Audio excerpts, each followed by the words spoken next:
मलिकदीन की रिपोर्ट के मुताबिक वज़ीर-ए-आज़म मोहम्मद शहबाज शरीफ ने पाकिस्तान से हेपेटाइटिस सी के खात्मे के लिए वफाकी सूबाई हुकूमतों और तमाम स्टेक होल्डर्स की मरबूत कोशिशों पर जोर देते हुए वज़ीर-ए-आज़म ने हेपेटाइटिस सी के खात्मे के प्रोग्राम को मुल्क भर में वुसअत देने के अज़म का इज़हार किया है।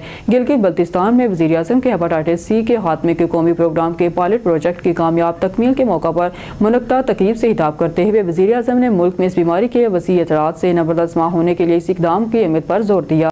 मलिकदीन की रिपोर्ट के मुताबिक पार्लिमानी कमेटी बराए कौमी सलामती ने सिक्योरिटी फोर्सेज और कानून नाफज करने वाले इदारों की बहादुरी, शुजात और पेशा वराना महारत को सराहते हुए दहशतगर्दी की इस तमाम शक्लों में ख़त्म करने के लिए पाकिस्तान के गैर मुतज़लज़ल अज़म का इआदा किया।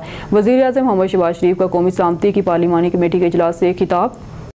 मलिकदीन की रिपोर्ट के मुताबिक पाकिस्तान ने पीर को हिंदुस्तानी वज़ीर-ए-आज़म नरेंद्र मोदी के इल्ज़ाम को मुस्तरद कर दिया कि इस्लामाबाद ने माजी में अपने अमन के इजाफे का दुश्मनी के साथ जवाब दिया। इंतबाह किया कि इस तरह की दास्तान ने दो तरफा माहौल को जन्म दिया है। एक पॉडकास्ट के दौरान हिंदुस्तानी वज़ीर-ए-आज़म के रिमार्क्स के जवाब में दफ्तर खारजा के तर्जमान शफकात अली खान ने कहा कि पाकिस्तान मुखालिफ दास्तान जो हिंदुस्तान से निकला है ने अमन और तावन के इम्कानात में रुकावट पैदा कर दी है और इसे रोकना चाहिए। न्यूज़ स्टूडियो से फिलवक्त के लिए इतना ही। मज़ीद न्यूज़ और अपडेट के लिए देखते रहिए ऑन न्यूज़।